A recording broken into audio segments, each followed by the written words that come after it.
Hi everyone, welcome back. This subject is of, I have a great interest in this subject because I think the term first mover advantage is bandied all the time, okay? And which is not to say that if you're first in a market, you may not get that advantage, but my point is there's no certainty that you will, okay? So I'm just going to take you through one example. I'm going to look at the Indian airline business, all right? And I'm just going to show you. So when technology changes very rapidly, it's possible that you may lose your advantage if somebody else comes up with something you haven't thought of, or you just can't keep track of what all is happening, right?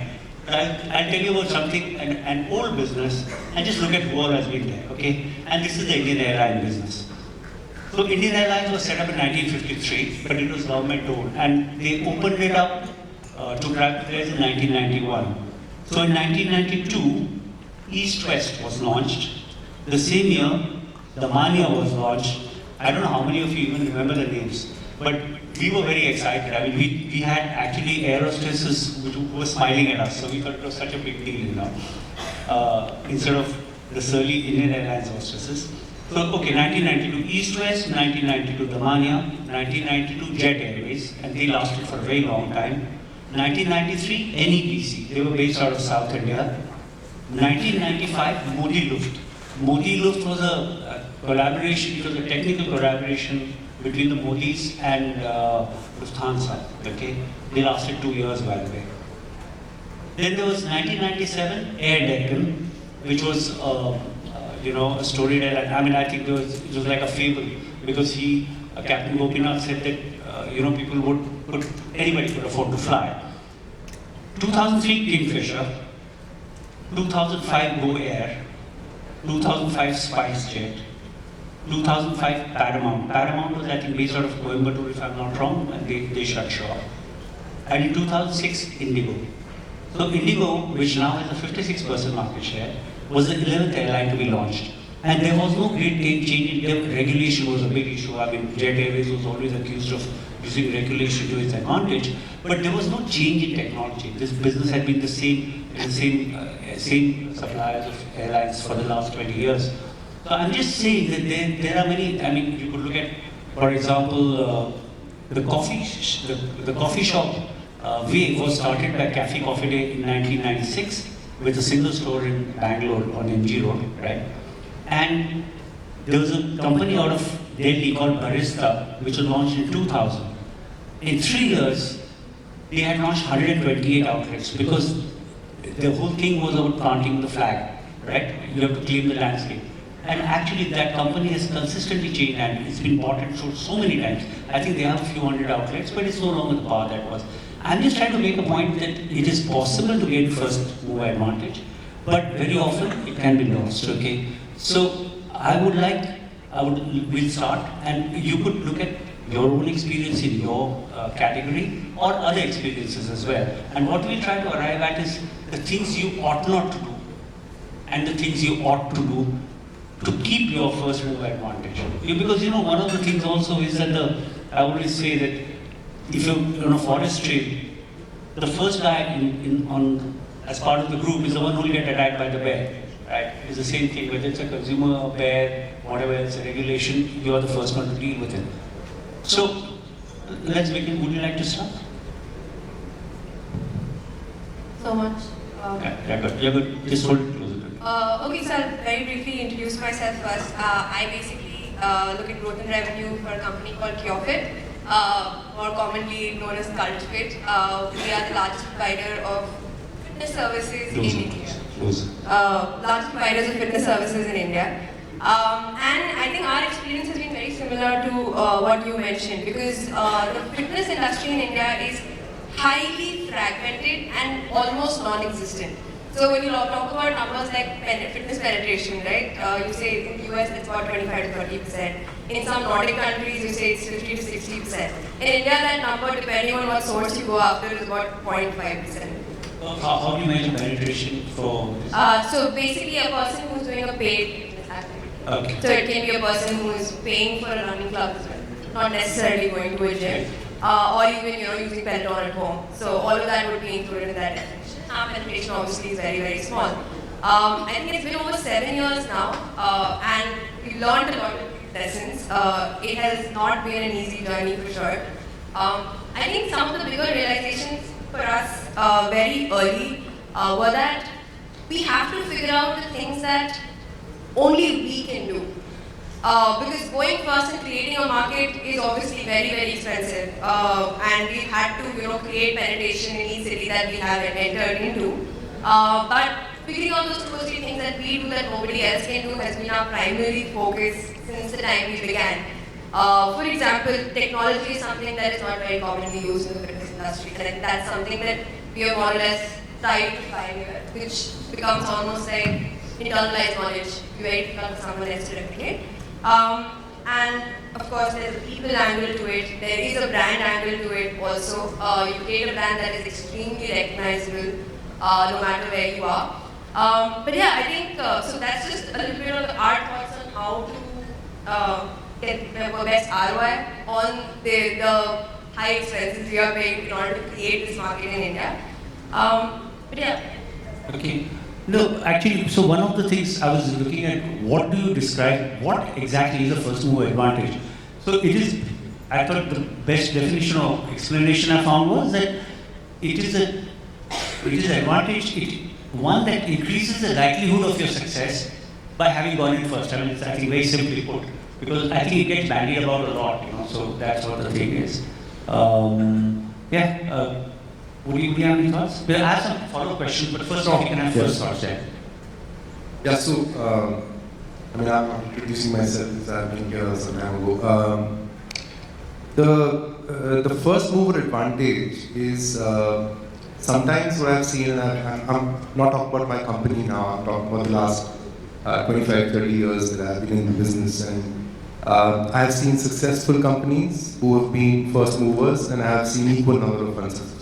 I mean, it's not that there's one magic formula, but there's one thread that I've always seen, that somebody who's come up with something very, very innovative is a first mover and has failed. And the common thread in failure has always been that after being the first mover, they start doing everything that everybody else has been doing. I mean, that's been a common thing. I mean, can you give an example? So I will not take names because it doesn't make this thing, but there was a drinks company that I worked with about 2007-8, wanting to launch energy drinks. And while the product was great, the distribution was great, but they just couldn't get out of the Coca-Cola way of thinking, in terms of the distributor model, etc. There was no e-commerce at that time.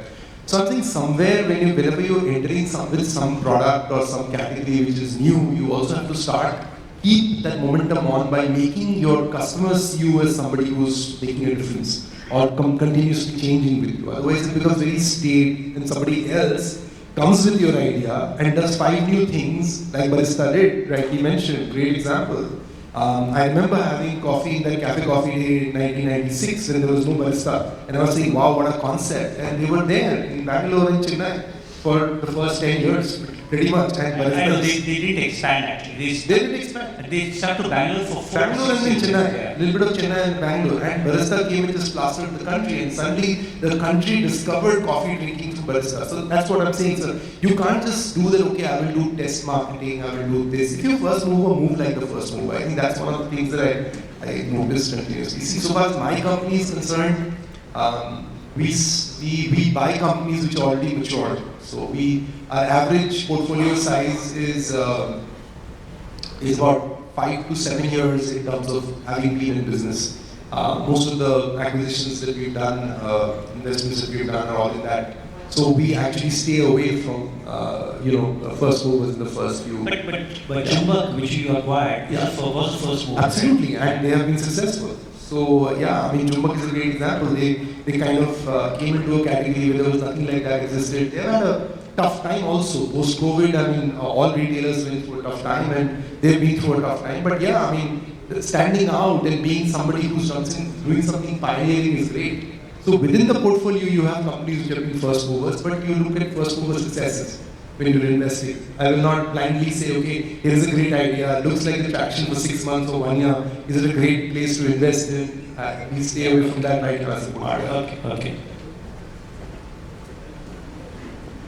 I completely agree with what Shouvik said. Like first movers, there are a lot of first movers, but it is really difficult to make sure that you continue moving. Epigamia was a first mover in the industry. When we launched in 2015, there was no Greek yogurt or even the word yogurt in the market. Right. We really had to work hard in explaining people what yogurt even means. And even today, a lot of people ask, "Ye to dahi hai." So like that's a challenge that we've kind of overcome in the last 7-8 years, and it's a learning experience, and we are learning every single day. We are trying to innovate, and it's important to keep innovating, otherwise you lose that spark that you had as a brand. I think you need to have a specific USP that sets you apart from the market, and you need to make sure that the USP doesn't go away.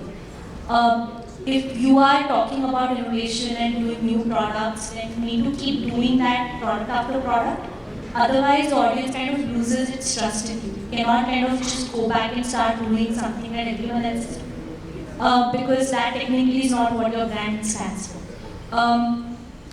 As far as like advantage or disadvantage is concerned, I think I can only share experiences. Advantage, over time we can know whether it was an advantage or not. But yeah, I think customer acquisition, creating penetration, actually going to the old distribution channels and convincing them to distribute your product, which was never put in the market before. All of these are very big challenges that first movers have to deal with. It takes a lot of time, it takes a lot of effort, energy, investment to actually build a business which was never built before. So there's a lot of like hard work that goes into it, and maybe, I don't know, over time you realize it's an advantage. I always think in an ideal world, it would be wonderful when you're starting out if there were many other competitors who would come along and create the category with you, and 5 years later they conveniently died. That would be ideal. I wanted to ask you a question, Sreekant. I mean, you've been a first mover. I mean, when you started afaqs, I remember that, and there was nothing happening in this industry. You should answer this question yourself on behalf No, but of I am very grateful to our rivals of that time. There were 2 of them, because I think we had, the first time when we tried to sell ad space on afaqs, the gentleman who he was quite a big shot in the media industry, but he didn't know anything. I think he barely knew email at that point. afaqs is very old, okay? It's been around since it's India 24th year. This gentleman he talked to me, and I don't generally do sales, but that particular deal, he said, listen, I want to advertise on your homepage for a year. So I said, wow, this is fantastic. We're losing money out of this. He actually wanted to advertise on a newsletter, and he didn't know the difference between the newsletter and the homepage. But because we had rivals, there were more salespeople out there, salespeople from 3 companies who were going out and explaining this stuff. That you don't have to pay for a color banner. Somebody actually asked this question. They're not black and white banners are different than color banners. So this kind of stuff you went through. But so in your case, in Epigamia, did you get a lot of rivals come into the category? Eventually, yes. I think today if you go and see the market, there are a lot of players who are selling yogurts and Greek yogurts and protein yogurts and whatnot. But back in 2015 when we started, there was literally no one out there. Our co-founder was born and brought up in the US, and he saw this product there and he brought that concept here. So it was honestly something completely new that was introduced to the Indian market. And today, thankfully, we no longer have to explain what yogurt means. So, but then you got a lot of competition as well. We do have a lot of competition, and a lot of brands have come up. Even like established names have started their product in the same category. Right. Arjun, hi. Our experience has been really interesting. In fact, I love listening to anything Epigamia because a lot of the time people come to us and be like, oh, ye to chutney hai, right? Like, it's like a hot sauce. But like, I always look at that as an equivalent of like, ye to dahi hai, right? Like, and that's always fascinated me. It's just like, yeah, please, I hope we are the chutney of hot sauce. If that's what happens to you a few years down the line. But I think one of the things that like we're always mindful about, and I think it's already been addressed a little bit, is there's that phrase like a lot of pioneers die because of arrows in the back, and that's totally true because you're up front and you're leading, you're trying to do something, someone's like no, almost, I'm gonna take you out, and yeah, that's sort of like something you have to be mindful of. I think at some point you have to stop acting like being first means anything, because it doesn't. Being the best means something, and people loving you means something. So I think that's sort of, I think it's a complacency question maybe, or you feel like you add a tag to yourself and then you pretend that that's the be all and end all. That's really not it, right? Like people have to keep loving what you do, why you do it, is it the best in the market, and that's sort of what the mission always is about. It's like, can you constantly try to be the best version of yourself and a version that people will actually love. Like the other version of things that I remember, like growing up in a, I mean, I guess things were different then, and you could go to parties a lot younger than nowadays, but there was only Haywards and like Kingfisher growing up, right? And then Bira comes in, and you're like, oh cool, there's like something different. And I think Bira sort of paved the way for like 100 other like beer people like to come in. So in many ways, I think we're at, you know, like hot sauce is definitely a thing. It's like a global phenomenon. Like for those who are into First Sweet Feast is an excellent channel. You're gonna have a ton of fun if you discover it for the first time now. But yeah, like I think it's a thing. I think hot sauce is definitely here to stay. And it always like troubles us, right? When we're like, everybody here knows a habanero, a chipotle, a harissa, peri peri. But how many people know lavangi, sankeshwari, you know, like dale or something like that? And we've got 3,000 chilies in this country, and what we've been buying for the last 30 years is red and green. And that's really tragic, right? Like, I mean, so something we're trying to do is come up with unique flavors. That means you're going to get it right sometimes, and it means you're going to get it horribly wrong sometimes. That's cool too. But I think the idea is you got to keep trying. You got to try something a little different, or else you're just going to be one of the 6 guys who are exactly the same in every grocery store. And yeah, I think in fact something Rohan said is something we've always looked at as like really interesting. I think I might be misquoting this, but paraphrase it. I think he was saying like distribution is your IP and like your product is your asset, or something to that effect.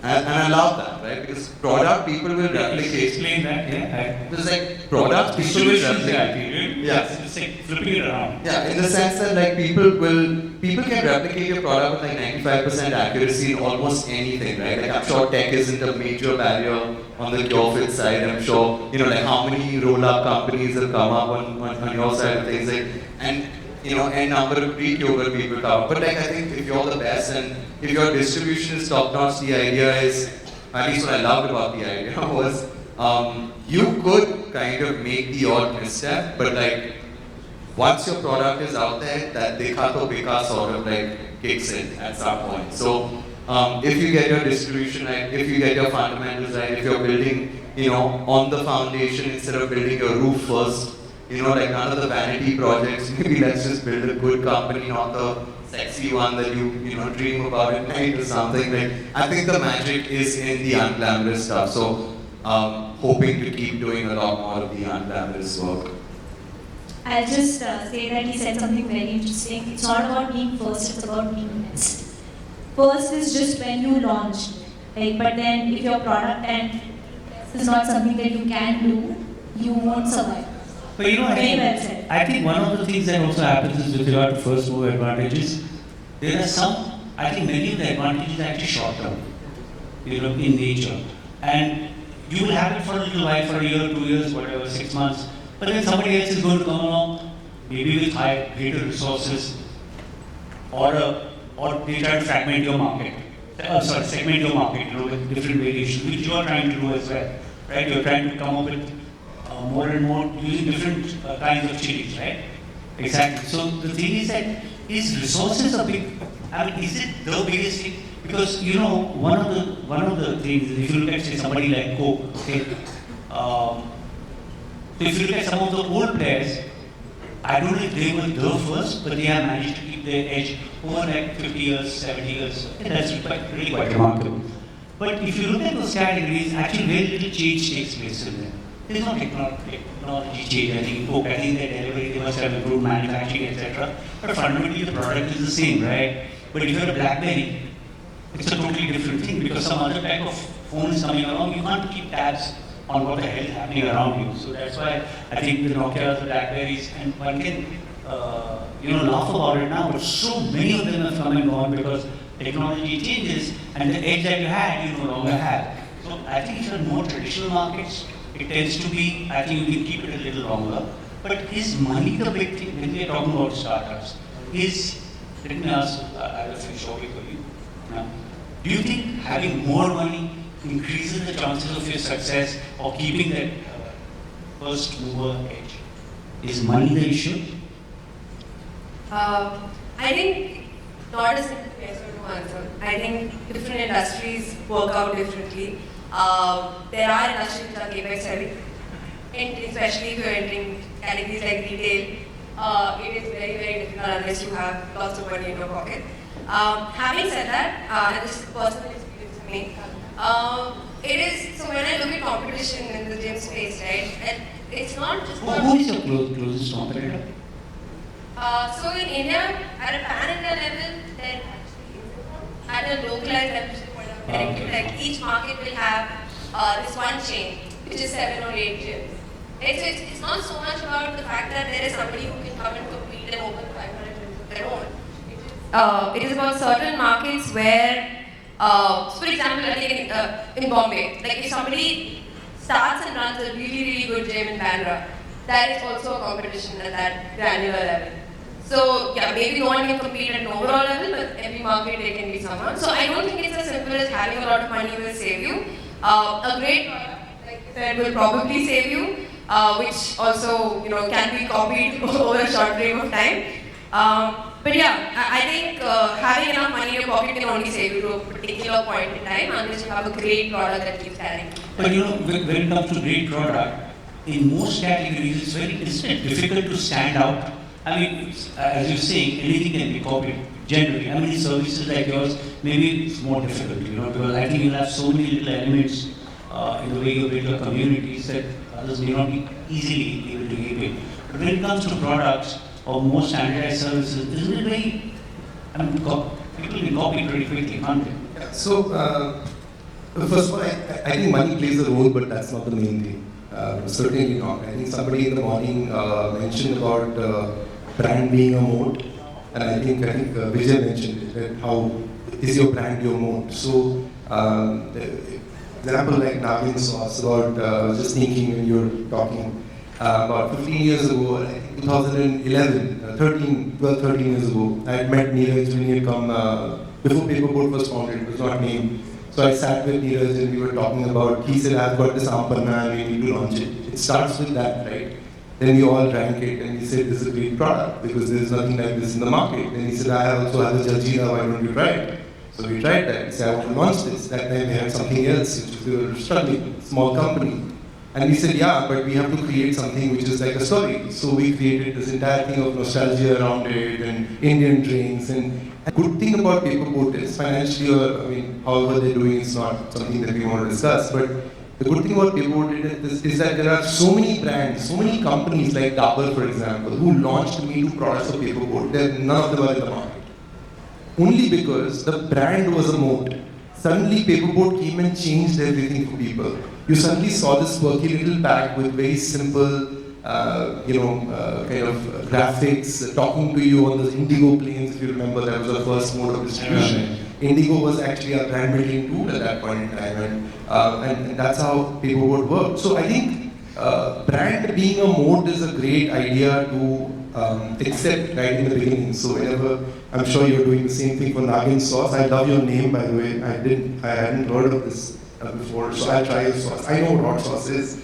With a name like Naagin sauce, you can go to town with creating brand as a moat because nobody can even challenge you. Or even Epigamia, I'm a consumer of Epigamia, and I think it's a product that's regularly lining up in my refrigerators. I don't even know when we started buying it, who's been the influence and all, but it's just come to my refrigerator somehow. So these are first mover stories that I think will always work. So finally, you have to be known and you have to have a story which goes with that, the product. Otherwise, like everyone said and agreed, that product is something everybody else can create. I think the storytelling aspect, I think, especially the newer current brands, is really important, isn't it? And it's not just advertising, a lot of it Not is at all, content not at all. marketing. Paperboard did no advertising for the first 5 years. Nothing. The first EVC came out in 2015, if I remember.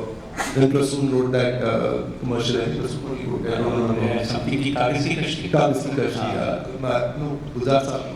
I don't remember Gulzar Saab.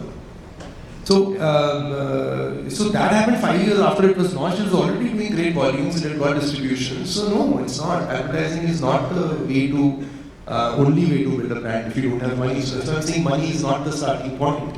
So if you don't have 50 crores to spend on advertising, it's okay, you can still build a brand. It's a hard mile, but you walk it. You know, one of the things that strikes me also because of how powerful social media has got is that people do want, I mean, one of the ways in which you stand out in social media is you discuss an experience that others have not experienced, right? Or you do something, or you become a votary or an advocate of something which other people don't know about, and that's your way of being unique on social media, right?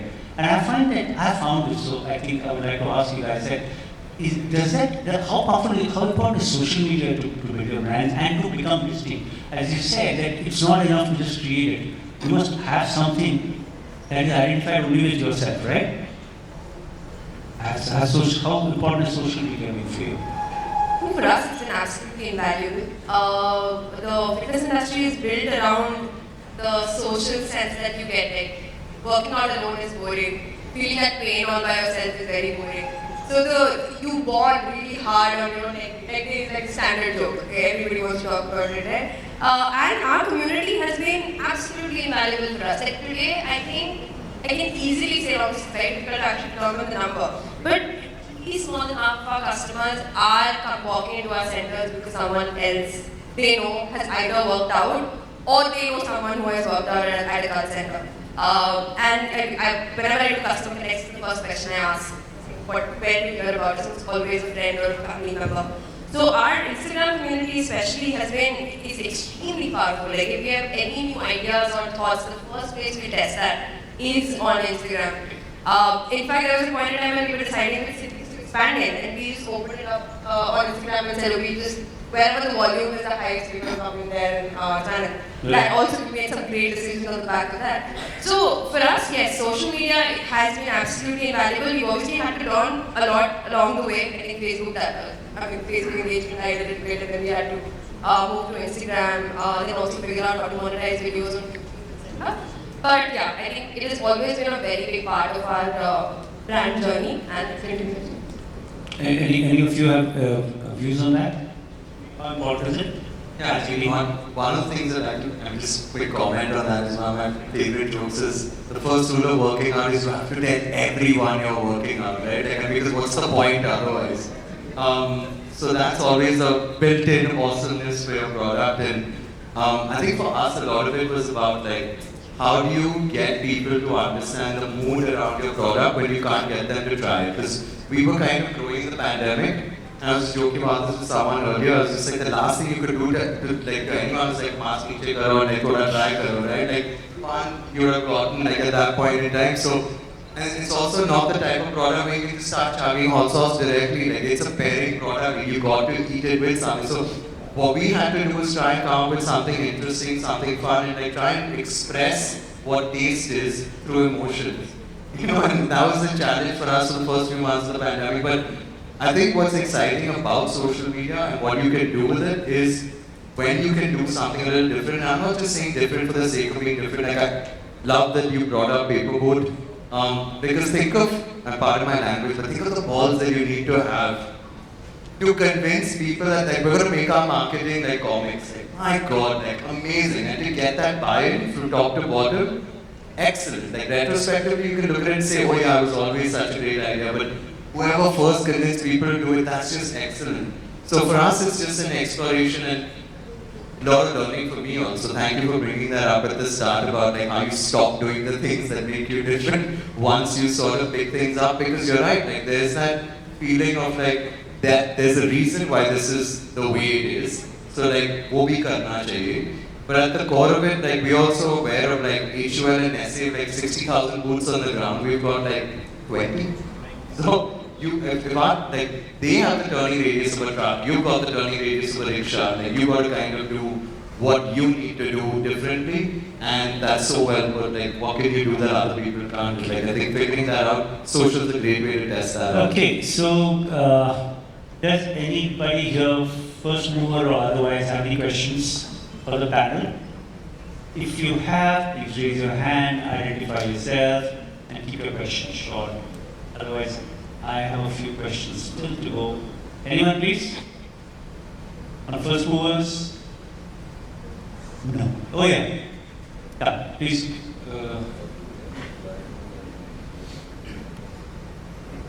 Hello. Hi, this is Hiranda Singh. So, I wanted to know your first day experience with when you started your product, when you launched your product in market, whether it's offline or online. But as I started my first day project, it was fabulous, fantastic. I wanted to know from your end, the first day. First day experience. Who's the question for? Mr. Roy and Mr. Arjun. Sure. I think first day was just what is wrong with you. It was like what I heard the most from people. Because whoever didn't know that we were going to start a company called Naagin was like, why would you start a company How called did you get the name back? Which story do you want to hear?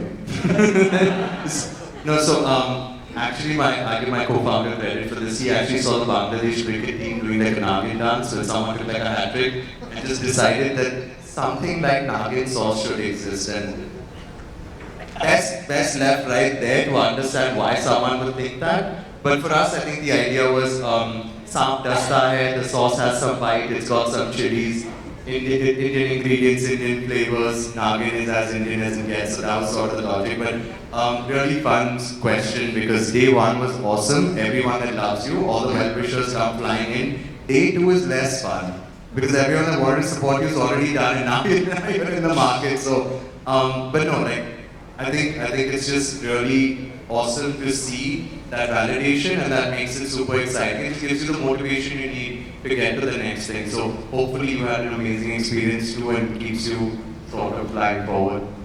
Thank you. Okay, one more thing I wanted to add was, what just struck me was, sometimes it's like I was thinking about Isha talked earlier, that sometimes it has to do with the evolution of the market also. Like you got it, but was the market ready for you? So if you have got it a little too early, then I think it's difficult to keep your edge, because somebody behind will come, because you'll probably end up losing a fair amount of money because the market's not ready for you. There's also that, isn't it? I think it's a tricky one. If you look at everything, if all the forces have to come together, there is, of course, the market being ready is a very loaded statement. There is an economic part to it, there is a social acceptance part to it. Correct. There is a political part to it in certain cases. You launch it and you realize that it probably doesn't go with the socio-political package. So there's a lot of things. And if those things they are headwinds for you, obviously it's much tougher than when it's not. So, yeah. Okay. So, I'm sorry that at the end of 30 minutes we are not really able to solve definitely whether there is a first mover advantage or not, but I hope we have put enough questions in your head to wonder if there is indeed a first mover advantage. Thank you very much, Chuck. Thank you so much, and thank you, Sreekant, for moderating that phenomenal discussion. Can we please have the photo frames on stage? This is a little token of our appreciation for all of you. Thank you so much for taking the time out of your business and joining us here. Thank you very much. Prerna from Cure.Fit, Shouvik, who is already on the stage earlier today, Isha from Epigamia, and Arjun from Naagin Sauce. Ladies and gentlemen, can I please request a resounding round of applause? That was a very difficult question to answer, but I'm very certain we all did their best. All right, why not all of us come together for a group photograph? Meanwhile, I want to remind you that while we're taking a lot of insights